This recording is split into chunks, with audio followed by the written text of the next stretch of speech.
Alison Rosen is your new best friend. Alison, with her good times never end. Alison Rosen, doing the wavy pencil dance again. Alison's your new best friend. Hey everyone, hi, hello. Welcome to another exciting episode of Alison Rosen is your new best friend. I am sitting here in the pod cabin with my husband, Daniel. Hello. Hello, and sorry. For what? Well, I mean, aren't they getting an ass full of me these days? They're getting a lot of you. I like it though. I feel like we're really getting somewhere. Yeah. We're finding out. It's a journey. Yeah, we've got a new segment. I don't think we have a jingle yet, but when we do, just you wait. In fact, let's throw it to the audience. What should we call the segment where Daniel explores or discusses or explains or whatever all his Taylor Swift thoughts? Should it be Talkin' Taylor?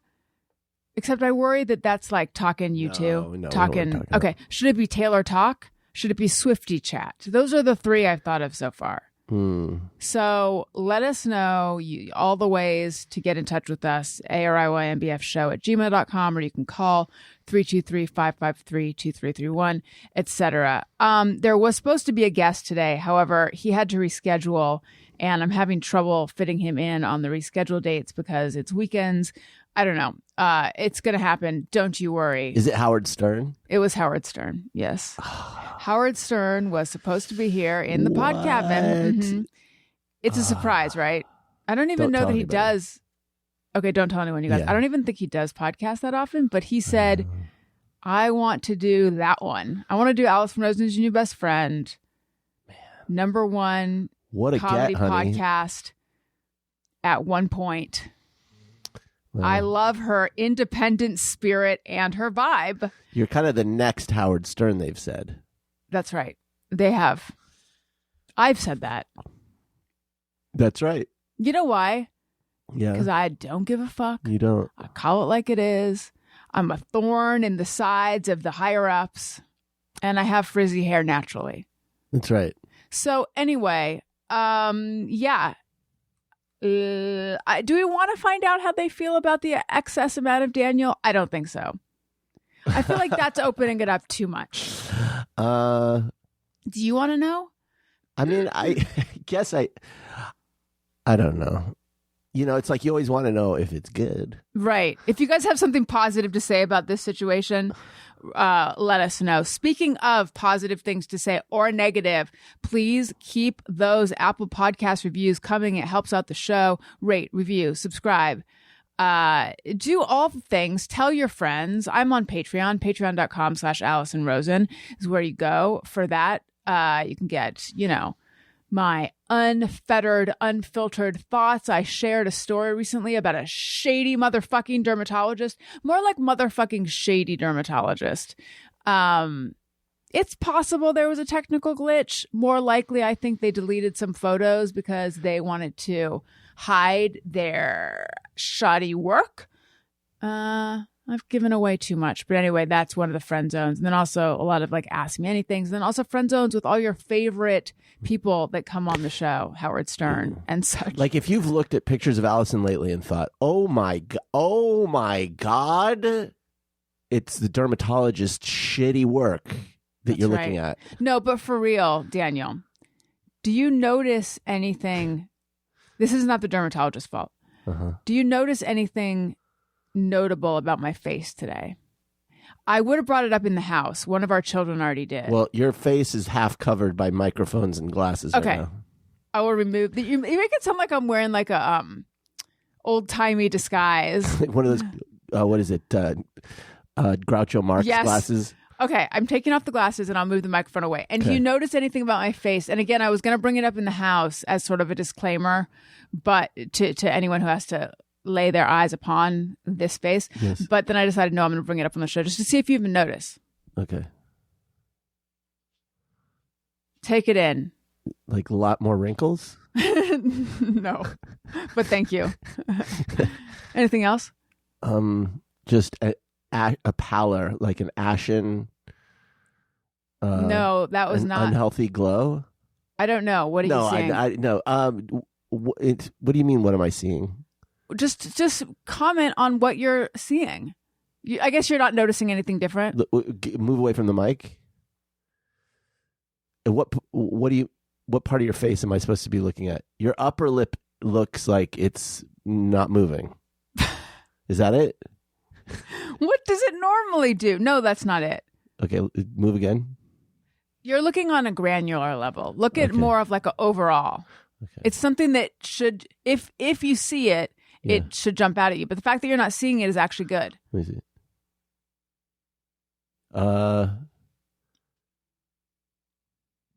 You have new wrinkles on your forehead, Where? like above your eyebrow. Oh no, that's actually not what I wanted to point. What I am referring to. But I wondered. Yeah, I do have. It's like a whole. That's a whole thing. These they call them rainbow wrinkles or rainbows or something. How noticeable are those to you? It took you a while to see them. That's not what I was trying to draw your attention to. Yeah. How noticeable are they? Pretty noticeable to me. Are you fucking serious? Well, I wouldn't have noticed it if I wasn't scrutinizing your face looking for something. Should we get Elliot out here? If we get Elliot out here Just tell me to say what it is, we're going to have your to... eyebrows are coming off. Is that it? My face is orange. It doesn't look orange. It just looks... Honey, your face is normally like a yellowish color. Mm-hmm. And I was thinking actually your skin looks healthy. Oh, really? Yeah. Okay. So I'm using a tinted sunscreen, but I feel like I'm in orange face right now. No, it's very dark. It's not. Elliot said, why is your skin like orange? But he's used to seeing your face. So he's used to your skin being a particular color. Mm-hmm. So it's different by a couple shades in this direction. Mm-hmm. And his brain interprets it as, because it's a contrast, is way more than what it would look like to somebody who's not used to seeing your skin normally. Does that make sense? Not really. So if you were looking at something that was like a particular, let's say yellow. Okay. And then I changed it a little bit, gave it a little bit of red. Mm-hmm. So I made it a little more orange, just a touch. Right. I wouldn't notice Someone it. who is used to seeing the yellow would notice it immediately and go, wow, that's so orange. Mm-hmm. But someone who isn't would still see yellow. Because it's still far enough in the yellow. So you just don't look at my face very often?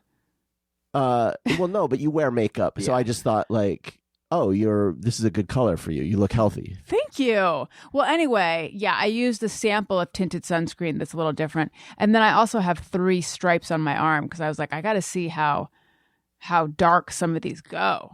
To me, this is orange. You like this? Yeah, I think you look good. Well, thank you very much. Except for those wrinkles. Yeah, I know. I could get them relaxed. I could straighten my wrinkles. Well, but your eyebrows are a defining feature of your look. Well, so if I relax those wrinkles, then my eyebrow's going to go lower, and then I'll have like a blank orange face. If your eyebrows become immobile by Botox, that's kind of like my thing. It's like a comedian not being able to talk. Like that's part of your thing. Your eyebrows. It's a huge part of what people like about you. Thank you. It's like 30%. Right, I know. They call me eyebrows in the biz. You do have expressive eyebrows. They're too expressive, honestly. No. One of them is like a ping pong ball. Well, or like a thing that bounces up and down. They can occasionally just they take a life of their own. It's like a dog who smells chicken at the and is like bouncing around the kitchen. Do my eyebrows ever wake you up at night? Nothing wakes me up at night. I know. You're so lucky. So I wouldn't fuck with your eyebrows. Those wrinkles, whatever. I can just Photoshop them out.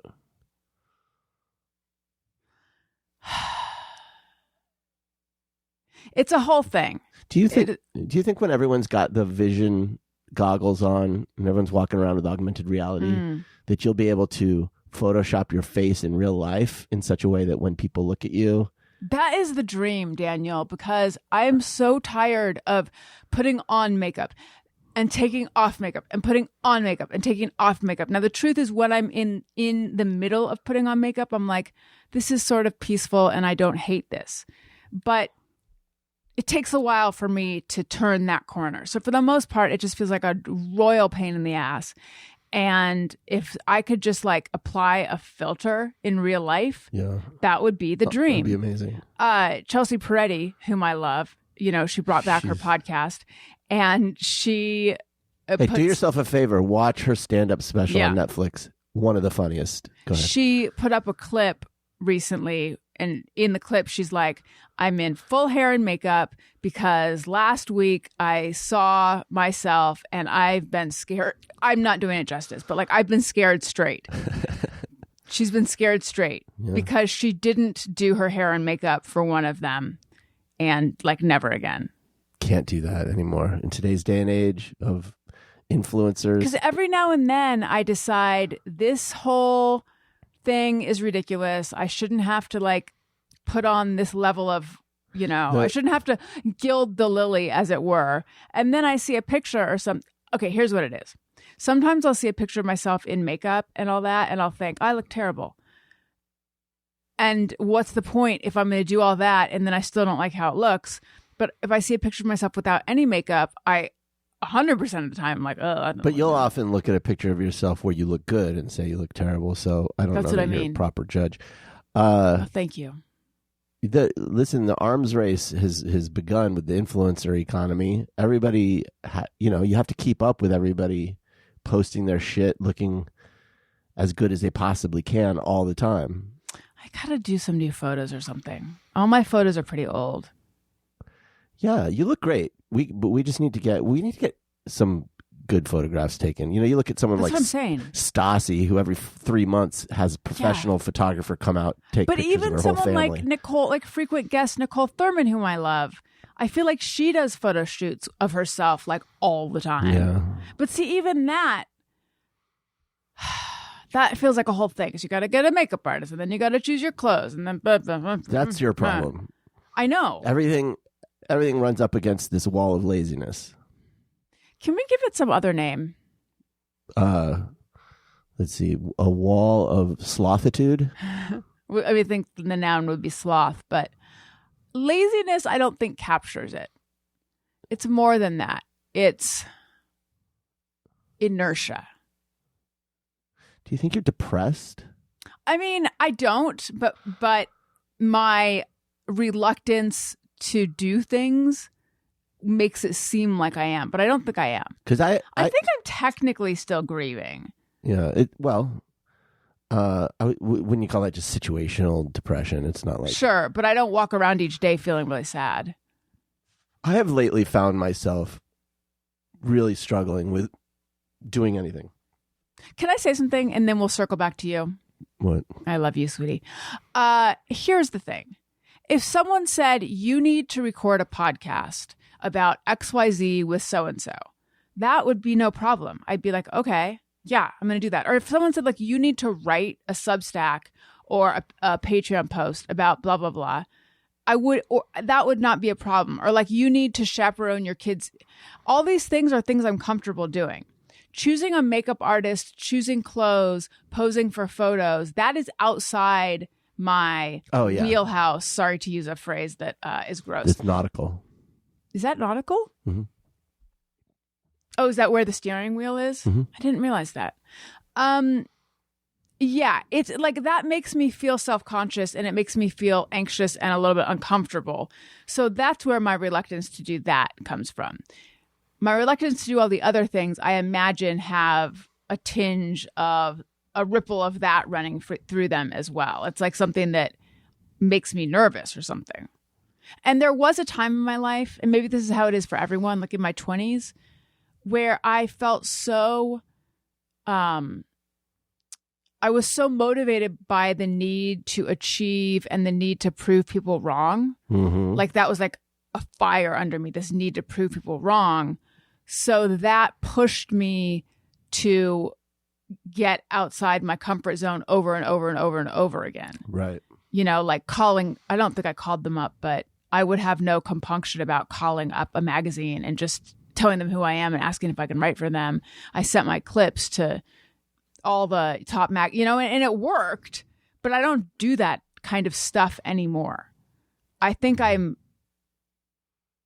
I don't have that like dumb, youthful hopefulness and eagerness. Well, I would, to be fair to you, which I generally don't like to do. Yeah, no, I know.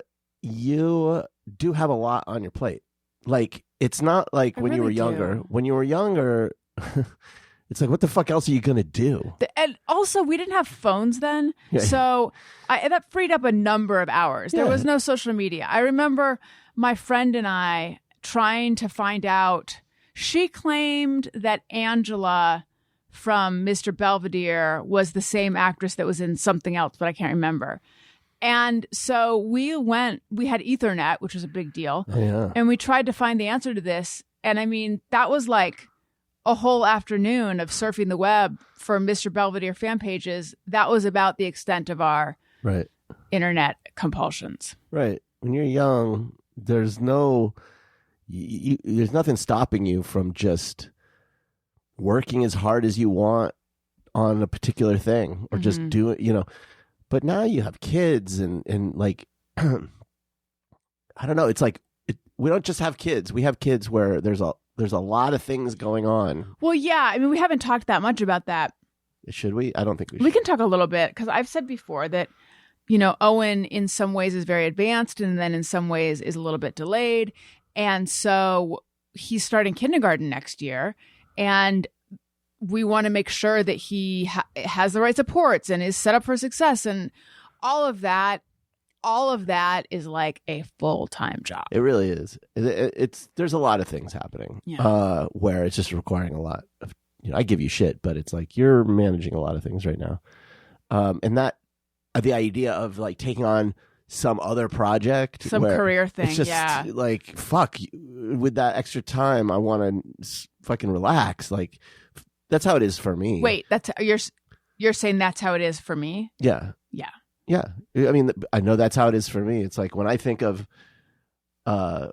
taking on a new thing, I think, I could do that. If I had I could, right. I could, if I have time, which I don't, I could spend that time, checking Instagram or taking a nap. Yeah, I guess that's what it is. Like my plate is just very full right now. You need a break. Like, Yeah. it's all this pressure to get new photos. Everyone, get off my back. I know. I felt like I said that in a real, like, Invisalign forward way. Did it sound like that? Like, get off my back. Are you wearing them? On the top. I've taken them out on the bottom because I realized that that's the lisp maker. Yeah.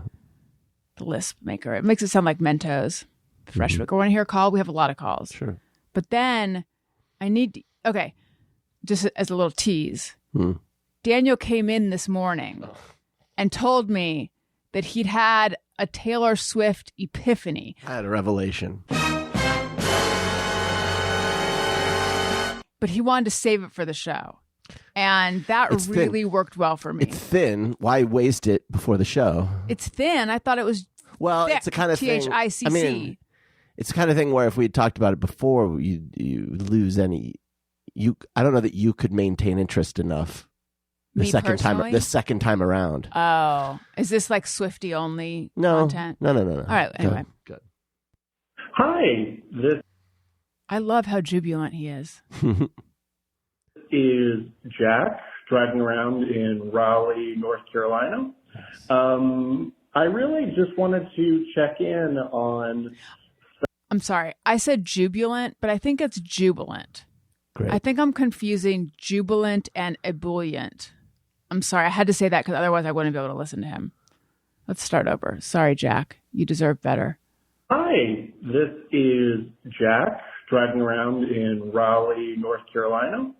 I really just wanted to check in on some old Just Me or Every ones that you used to do.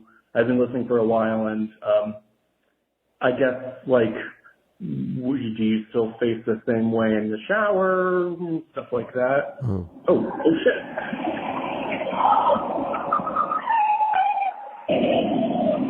Oh. This is a joke. This is fake.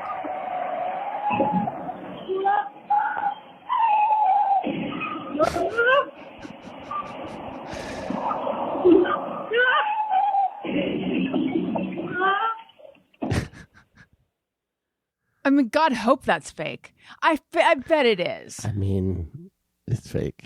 It's got to be. Well, Jack, if it wasn't fake, I'm sorry I laughed. R.I.P. Yeah. R.I.P.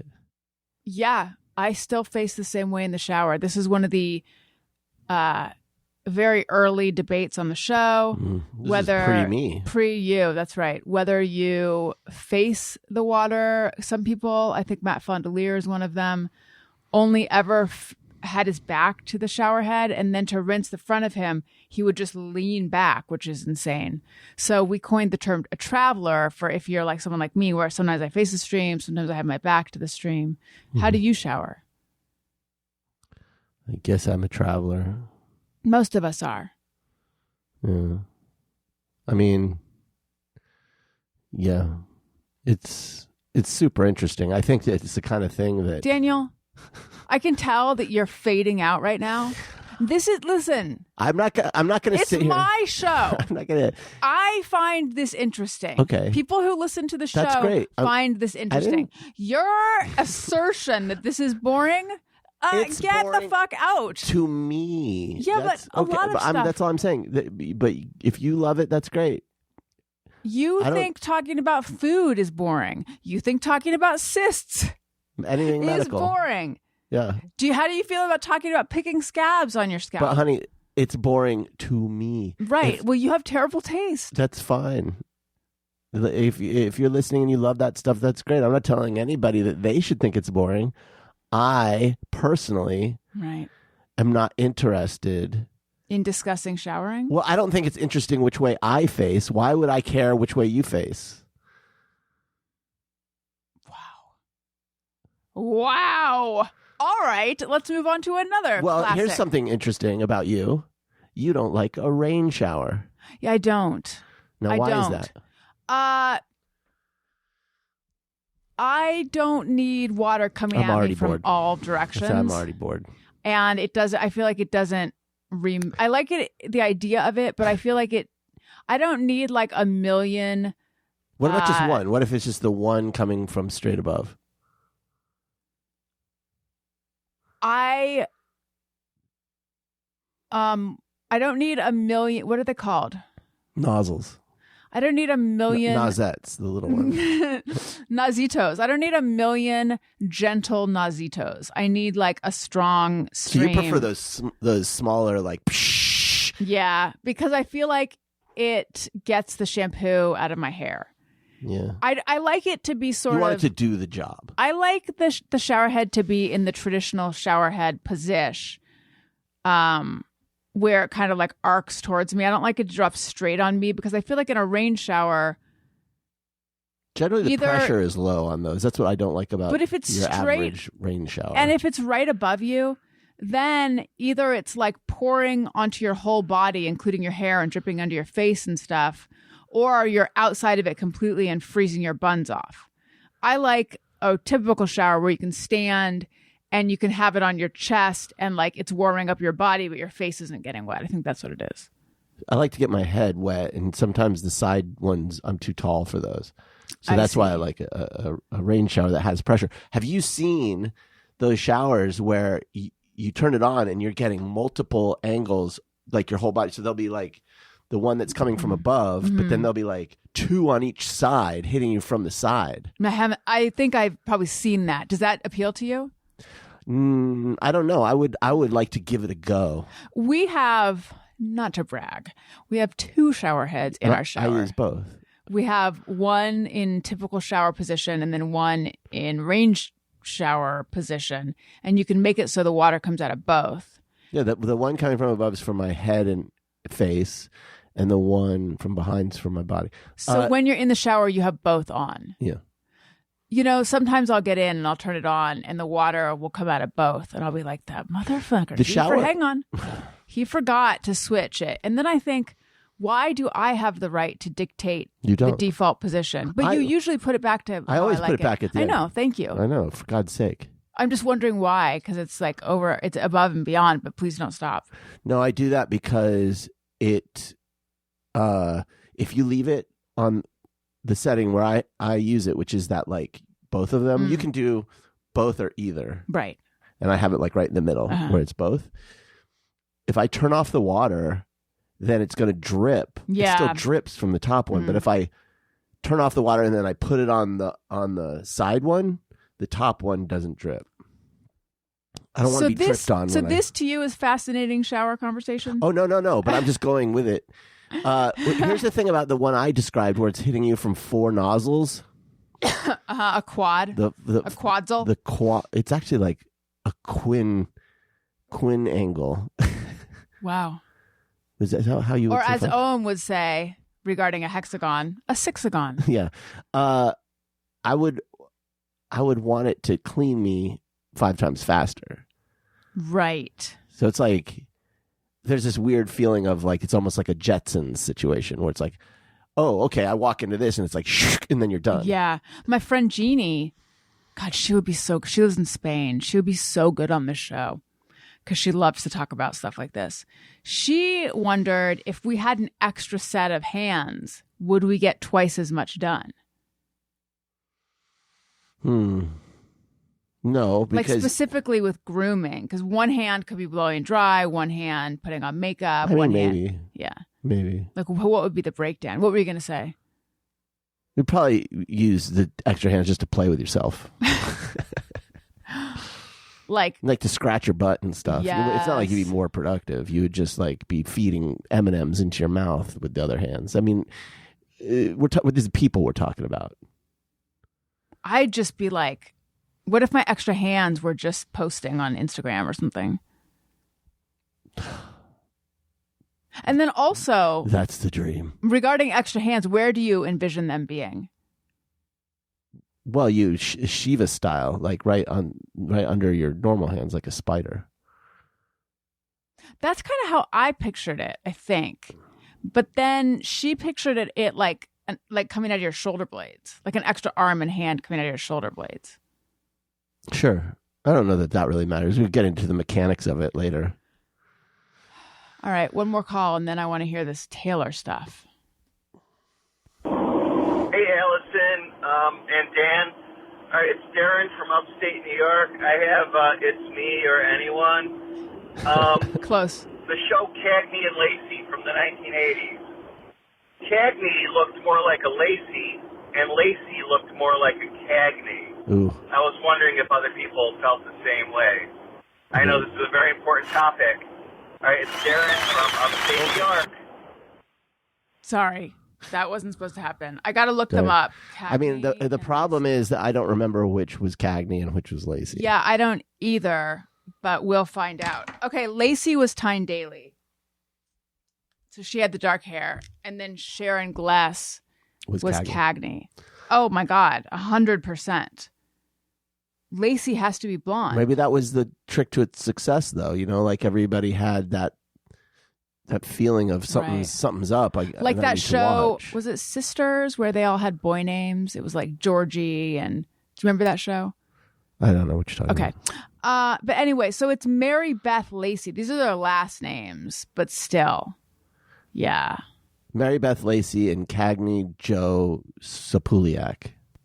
I'm trying to find out what her name was. Previously on Cagney and Lacey. Report on your father's death. We don't have to hear it, though. No, we don't, but we're going to. Understand how he couldn't help himself. Paramedics said he was dead when they got there. I said, that's it. Wait a minute. Were they detectives? About Cagney and Lacey. Meg Foster. What? I thought it was Sharon Gless. It is Sharon Gless. So okay. Well, I'm sorry, this is wrong. That's wrong. It's excuse me. Oh, yeah, I'm incensed. Okay. Yes, the show is about 2 New York City police detectives who lead very different lives. Christine Cagney, Sharon Gless, is a career-minded single woman. That's a danger to everything we've built. While Mary Beth Lacey, Tyne Daly, is a married working mother. Oh, see, that's a little bit different than I expected. Because usually the brunette is the one who's like gonna crush the men and get ahead, and the blonde, I think, is at home. Anyway, I've literally never seen un episode. Loretta Swit of MASH played the role of Christine Cagney in the original television movie. There was a TV movie? Boy. Anyway, Darren, excellent work. Thank you. Hey, it's Todd Perry from Alison Rosen's other podcast, Alison and Todd After Hours. And I think the big reason why younger people really love our show is because, let's face it, we're pretty hip. I'll tell you exactly what I read. I don't need to hide it. I was reading a book called The Menopause Manifesto. To hear more, check out patreon.com/Alison and Todd. Patreon.com/Alison and Todd. What? Let's hear it. Let's hear this epiphany that you had this morning. Do you mind if I look at my phone while you talk? No. I'm just kidding. How dare you? I was kidding. You're so mean to me. Man.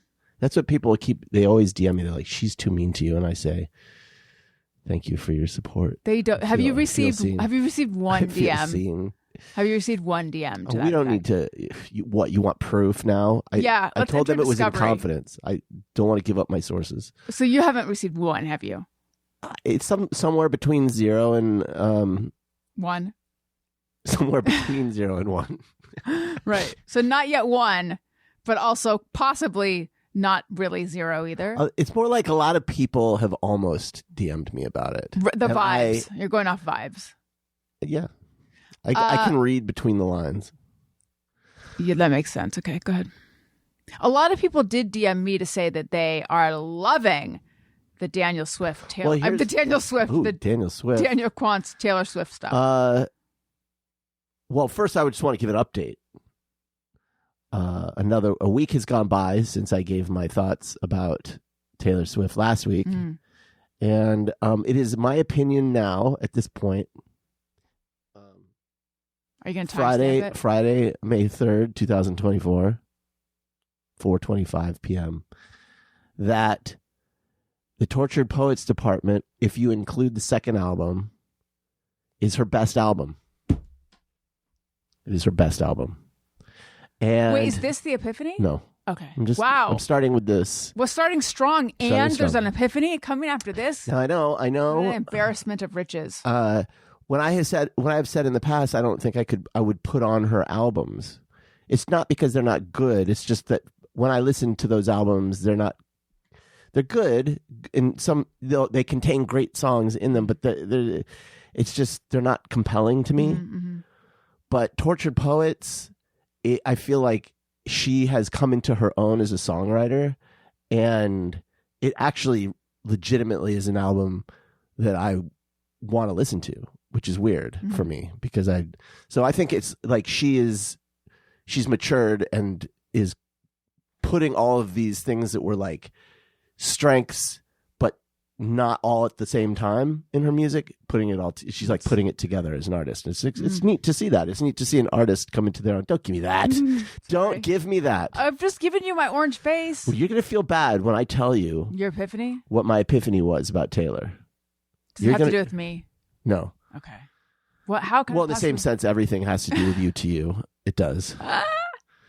So because if you were going to say like, I realized, here's what I want, here's what I thought might happen, and it was going to be exciting for me. If you're going to say like, I realized I really like her because in some way she reminds me of you, then I would have been like, oh God, I do feel bad for mocking like you. her. I like her in a. No one's going to believe this. I legitimately. I respect her as an artist. She should be respected as an artist. She is a great songwriter. She is. Like you know where I was a year ago. I know. Almost extreme. A hater. I was almost a hater. So there's no ego here. It doesn't like I have come to respect her songwriting. Like she genuinely is a great songwriter. But my feeling for her as a person is more paternal. It's like I just see her as like I don't know. Like it's just like I care about her the way you would care about someone's child. Like it just she doesn't. There's something. Well, that actually gets at what my revelation is. Okay. There's a quality about her that I have not been able to figure out, which is like. So she's this pop star, right? Who is crazy popular around the world. She sells out 96,000 person stadiums every night in the same city. Insane. And writes about relationships and sexual things even. She makes videos where she's supposed to be sexy, and yet there's always something about her that isn't sexy and is kind of, I want to say, dorky. And that's how it's like me? I'm just kidding. Yes, you've made this point before that she's low. But she's kind of like, she's gawky and awkward, right? She's gawky and awkward. There's a quality. So so it's just been kind of noodling around in my head, this thing. Like, and I was watching some videos of her. She was at this fundraiser for Mahomes, who's the Mahomes. Why say Mahomes? I don't know. It sounds like you're talking about your friends. The quarterback for the Chiefs. And so she was there with Travis Kelce. Why fundraiser? What's the story with him? It was just, football players have these fundraiser galas. Not for him. No. It was his. Got it. He was sponsoring it. I thought it was like a GoFundMe for Mahomes. It was like there's footage from it of her and Travis. Oh yes, where he's kissing her shoulder. But there's a different shot. That a little bit. That's the one you're talking. That's not the one. Okay. It's that same event. Yeah, that's what I mean. But earlier, where he's like leading her around, and there's like this quality, this look on her face and everything. Where I was like, it's just been like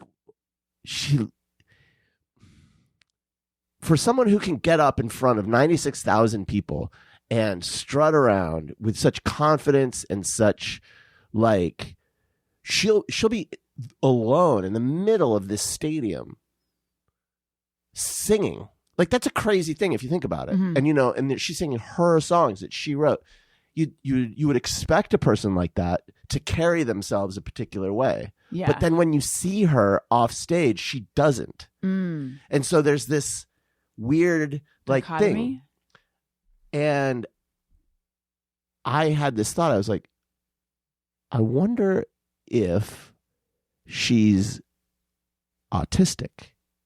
Oh. So I was just like, I was just thinking about that. It was just like a thought, because you're like, there are all these things about her that are kind of like, yeah, she's sort of obsessive about her music and about certain things, and her relationships are always, and I'm just thinking about the lyrics and things. And so I did a search, and there's like, when you do a Google search and you're not the first person to think this is what you're driving at? You know how it'll populate as it didn't. Oh, interesting. But I was able to find some threads on autism subreddits where they were talking about it. About her. And so people who are in the autism community were talking about Taylor, and there were all these links to footage of her, and it's like she stims all the time. Like, and how? Especially when she was younger, she'll like flap her hands, and she does. does. Oh, really? Because flapping is like a classic stim. Right. There's all this stuff that she's We should explain what stimming is.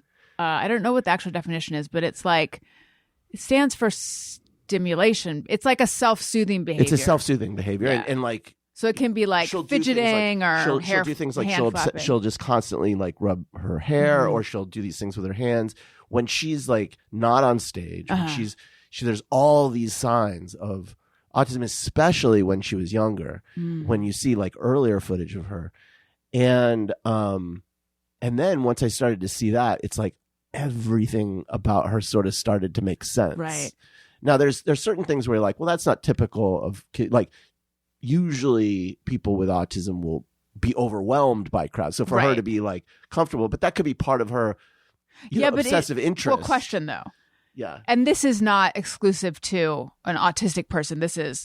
But it's common with performers. She might be comfortable on stage in that crowd, but I don't know if she's actually comfortable in a crowd. Right. It's different. Yeah. Now look, I don't know if she is or not, but to think of her in those terms, to think like this is a child, there's a lot. Like there's just a lot of other things I'm not going to bore, but it's like to think, oh, she was a kid who had this like obsessive interest in music. She's got a few other obsessive interests like cats and stuff. The number 13, right? Yeah, and numbers and like symbols, and she's all about like these what do you call it? Like codes and things. Like she's got, and she's always putting that into like the Swiftie community is obsessed with trying to decode every photograph and everything. And at first I was seeing that, I'm like, these people are so fucking weird. But then I realized, I learned she actually does put that stuff in there. And, you know, that's a funny thing to be really into symbols and codes and. Like, what are the symbols and codes?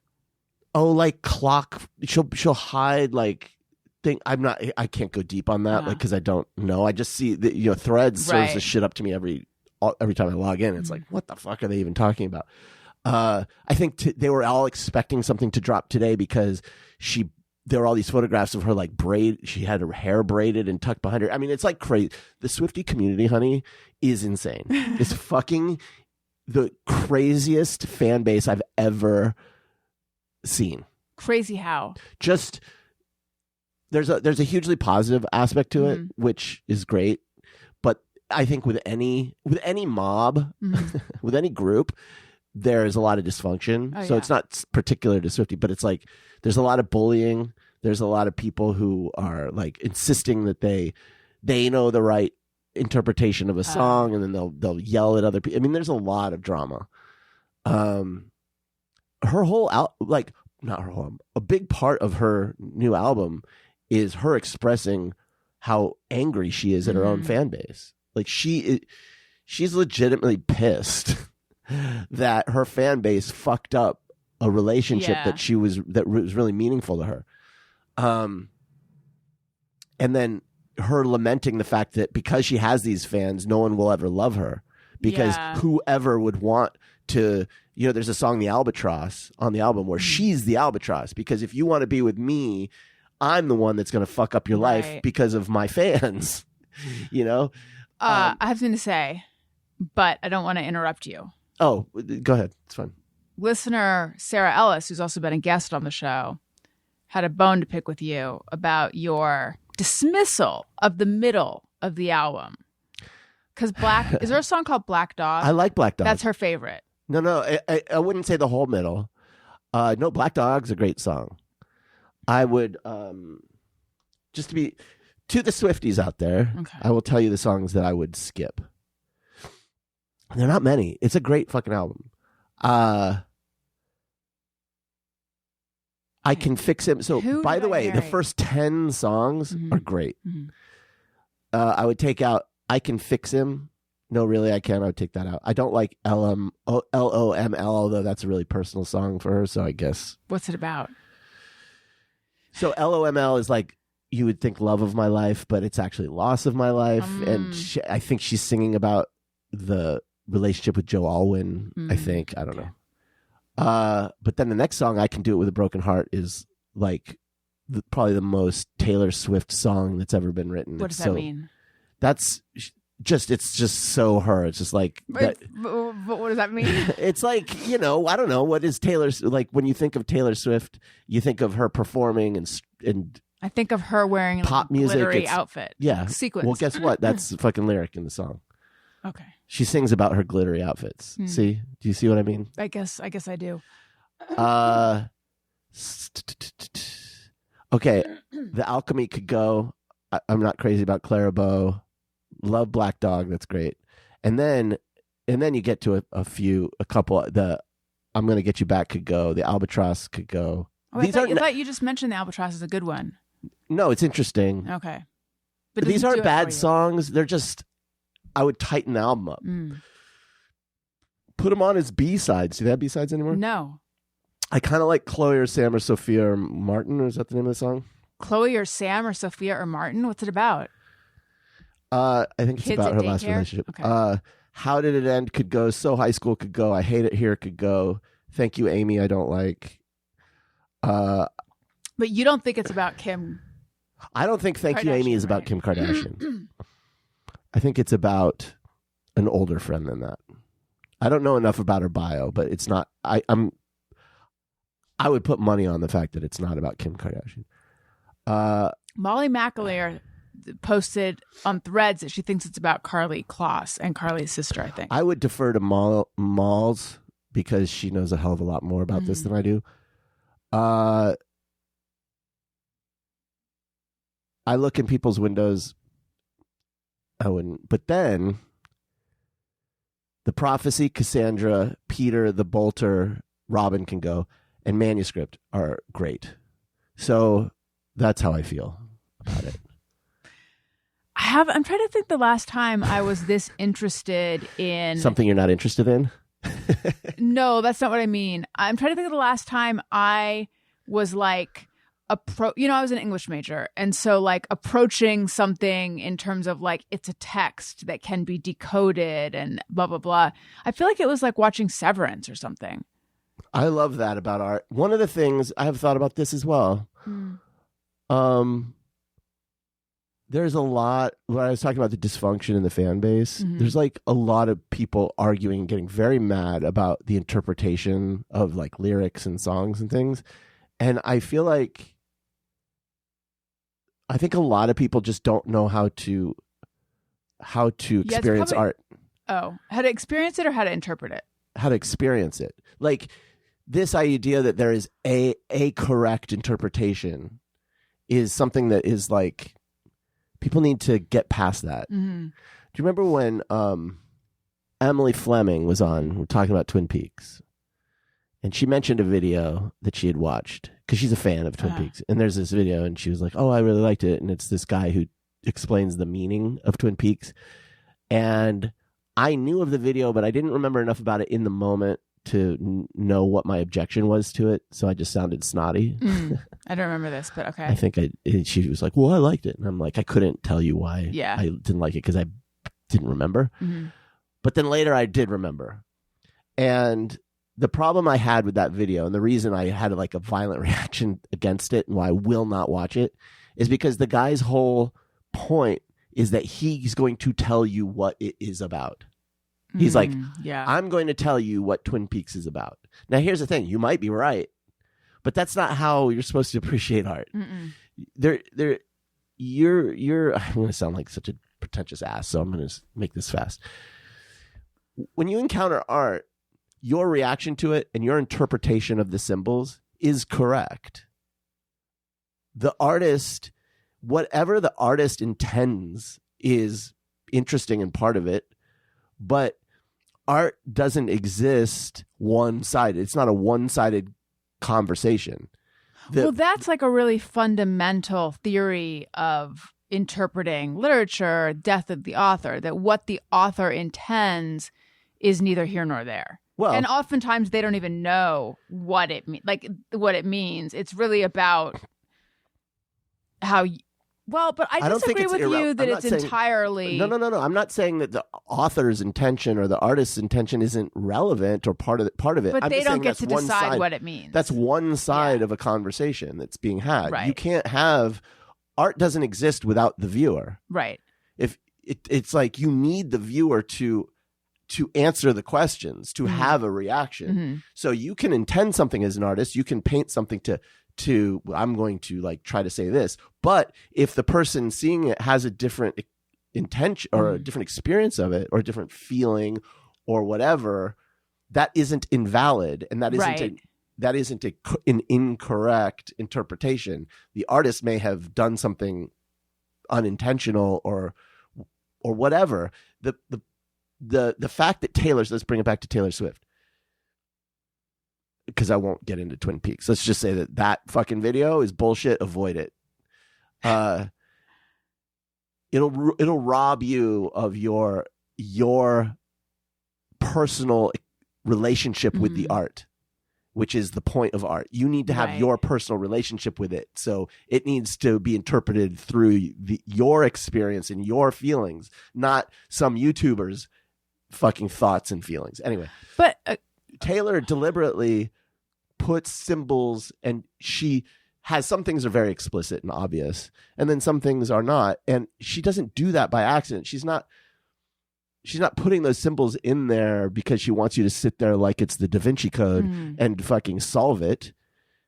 She wants you to, she makes it abstract so that there's room for you to make it yours so that you can think of your experiences and your relationships and make it personal to you so that the song can have something to do with you. Otherwise, if you just lay it bare, then it's like it's reading a biography of Taylor Swift. Mm-hmm. But that's not what art is. Art is meant to be something that you have a personal, that affects you, that you can make relevant to you and your experience in your life.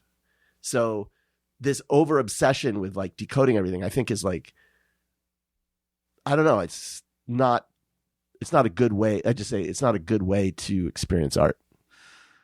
I understand what you're saying. I obviously don't have the Taylor Swift background to be able to weigh in specifically as relates to Taylor. But I just take a slight issue with something you said, which is, here we go, that the viewer's interpretation, like, that's correct. I don't know that it always is, because if so, then what's the point of studying all these things in school and talking about what it actually means? Like, I think, well, here's the thing. I think you could say this symbol in this book means this, and maybe it's an unconventional reading of it, but if you can back it up, then that would be okay. But I don't think you can say, like, it reminds me of my Nana, so therefore that's what it means. Like, that's what it means to you. So if an artist is using symbols that are only decodable through an academic, some sort of academic, someone telling you what that symbol means, then in my opinion, this is just my opinion, in my opinion, it is not... I don't think it's good. I don't think it's that. I don't think it's as good. I don't think the art. But I feel like the artist is being works that were written years ago. You might need an academic lens to understand them. For things that are old, where a person might have approached that painting, let's say, at the time, and understood something fundamentally about it that we wouldn't, because times have changed. That's different. But like still lives from hundreds of years ago, they often would use symbols like, a bubble or flowers or fruit to represent mortality. Right. And a teacher could tell you this represents mortality, but I would argue that if you sat there and stared at the painting, the potency and the effectiveness of those symbols is that you don't need somebody to tell you what that means. Right. And to me, it's like, when you see a piece of art, if you're thinking that there is a correct... All right. I apologize for being all over the place. Yes. Thank you. I'm joking. If you are approaching art thinking that you can only appreciate this art if you have been given the scholarly materials, the instructions or the manuscript to help you understand what this art is, then you're never going to have you're never going to be able to really appreciate the art the way artists want you to appreciate their art. Artists are not making paintings thinking like, okay, yes, this will be good when the art historians explain this to the viewer. I think it's both. I think you can have your visceral reaction to it, or just your personal reaction to it, and then this is how it has always been for me. Upon soaking up various interpretations and the discussion around it, then it deepens. That's the ideal. You could deepen it afterwards, but I guess what I'm saying is this. I think a lot of people don't allow themselves to have their honest feelings and interpretations of art because they don't think that they have enough knowledge to be able to do that. Right. And if you look at a painting... I don't encounter people who aren't aware. I would love to find someone who doesn't know what they don't know. It feels like everyone feels like they know everything, but I get your vibe. I don't know what you're talking about. Okay. So when somebody if you see a piece of art or you listen to a piece of music and it makes you feel a particular way, and it evokes certain thoughts and it brings forth certain thought memories or whatever. What I'm saying is that's correct. Sure. Your feelings are correct. Now, if you want to go and see what the artist intended, well, that may either deepen it or it may fuck it up, because you may find out that actually it was about this other thing entirely, and then your experience of it can't be what it was anymore, because now you know, oh, that's not what the artist meant. The artist meant it's like about Vietnam, and I thought, I was having all these, I was associating it with this other thing. And so what I'm saying is, don't be intimidated by art because you think that you don't have the knowledge and the like with Taylor Swift, just to bring it to something. I don't know the fucking lore of her fucking life. I don't know anything about her relationships and things. And so when people are like, oh yeah, this song's great because it's referencing this song from like 3 albums ago, like, I don't think Taylor wants you to think about her music that way. Right. I don't think she's sitting there writing these songs thinking like, this is really the proper way to experience this song is if you have really absorbed all the material from like 5 albums ago. Right. And about my relationship with Carly Kloss. Like, that's not what she's doing. Okay. Let's talk about a piece of art that is one of my threads. Now, I said, as at Daniel Quantz awoke one morning from uneasy dreams, he found himself transformed in his bed into a gigantic Taylor Swift fan. Mm-hmm. Do you know what that is a reference to? The Metamorphosis. Did I tell you that? Well, but I knew. You knew. Okay, yeah. Yes. Now, that is a twee, pretentious post. Which is how I'm sounding right now. Is and twee and pretentious. I wondered... It didn't do great numbers, Yeah. But I wondered, should I make it clear this is from the Metamorphosis? Or should I just, if you get it, you get it? Because I think if you don't get the reference, it doesn't really make sense. I mean, it makes sense. But this is also a tweet. Like, who cares? The brilliance of the thread is not fully soaked up if you don't understand what I'm doing with it, Yeah.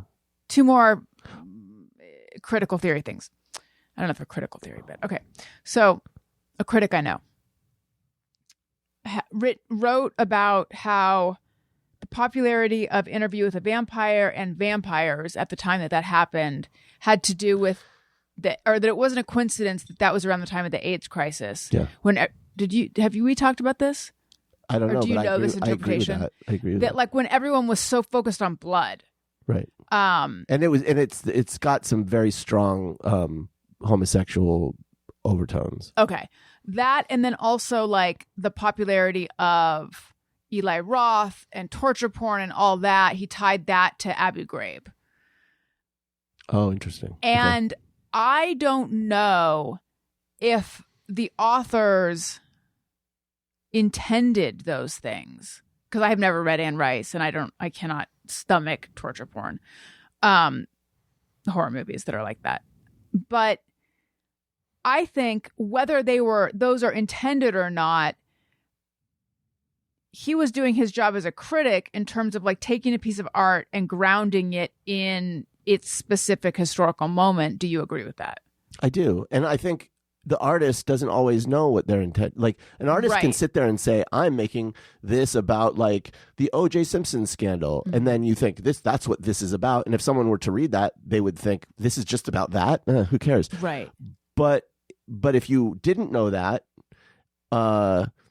or if you knew that, but had gave yourself permission to have your own interpretation of the work, then you might find that even for the artist, it was about something more than that. Artists aren't always aware of what they're doing. Right. Right.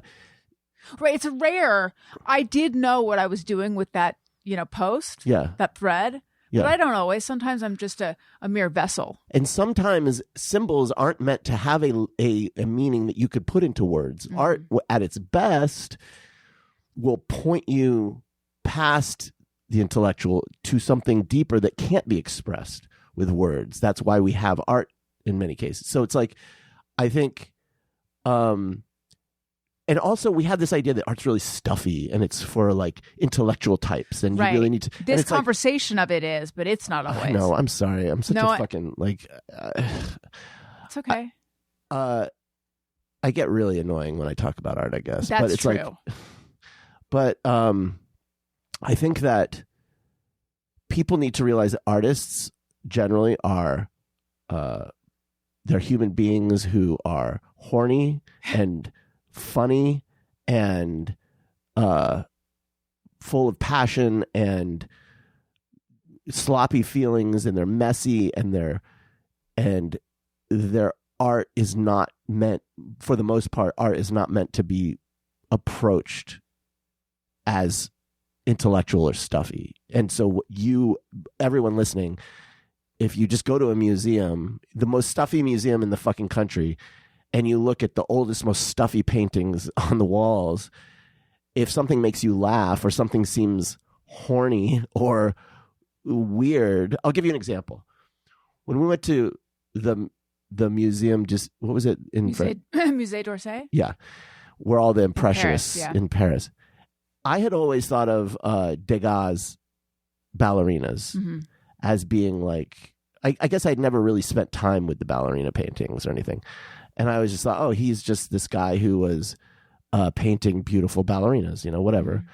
But seeing them in person, I was like, that's not the feeling I'm getting. I'm everyone thinks of Impressionism as being decorative and beautiful, but like, and they're ballerinas, so you think, yes, so beautiful ballerinas, but like, I don't know, there was something, and then there is something grotesque about them, right? Well, there's a statue that he had made of a ballerina, and I was just staring at it. I'm like, this is grotesque.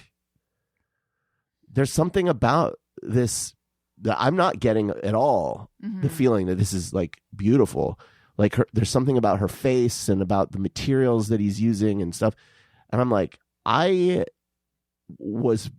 felt uneasy. Now let's just stop it right there. That reaction is not incorrect, right? Regardless of what I found out later. But as it turns out, I was doing some research on it because it was like stuck in my head. And at the time, women who would go into dance were often also prostitutes. Oh, I didn't know that. Yeah. And Degas was disgusted by them. Oh, he was like a misogynist. Yes. So if you have a feeling about a piece of art, even though you think it's supposed to be this thing over here, if your feeling is different from that, don't think that it has to be what you think it's supposed to be. Your feeling is right. Yeah. Even if he thought he was doing these beautiful, his feelings about them came through in the art. Right. In my opinion. That's actually that is actually fascinating. Thank you. Tony, make this interesting. Yeah, Tony. Clean up. Make me not sound unhinged. Yeah. And just I feel like my performance was fairly solid overall, but if you need to like add some buttery tones and more mids, that's real studio talk. At least it was 25 years ago. Listen, Daniel. I apologize to everyone. I think it's that time where we got to wrap it up. We still have a lot of calls, but we can always use more. 323-553-2331. And I just want to say, you guys are the best. Thank you so much for all the support on Patreon, for all the support on Substack. I just was exchanging notes. Someone just subscribed to my Substack at the paid level and said that my story like resonated with him, and he's working on this project. And I asked, what project, and hit some background. I just glanced at it, so I haven't fully read it, but I think that he worked on a podcast that starred. Are you sitting down? I'm ready. Mandy Patinkin. Oh my God. We're getting so close to Mandy. We're Patinkin-nators. Patinkinators, we are. We love him. Anyway, so listen, ads, could they be thinner? I don't know. Although it does seem there, I don't want to jinx it, but there might be a couple sponsors on the horizon. But anyway, ads have been thin, and you guys, your direct support means the world to this podcast right now. So thank you so much. If you are able to support, if you like the podcast and you're able to support, or if you hate it and you're able, or if you like it and you're not able, do you. Patreon.com/Alison Rosen. Daniel, where do we find you? They don't want to find me. I wouldn't either. Listen, everyone, thank you so much for listening. I love you. You matter. Goodbye. Hey, do you know about the Alison Rosen Show?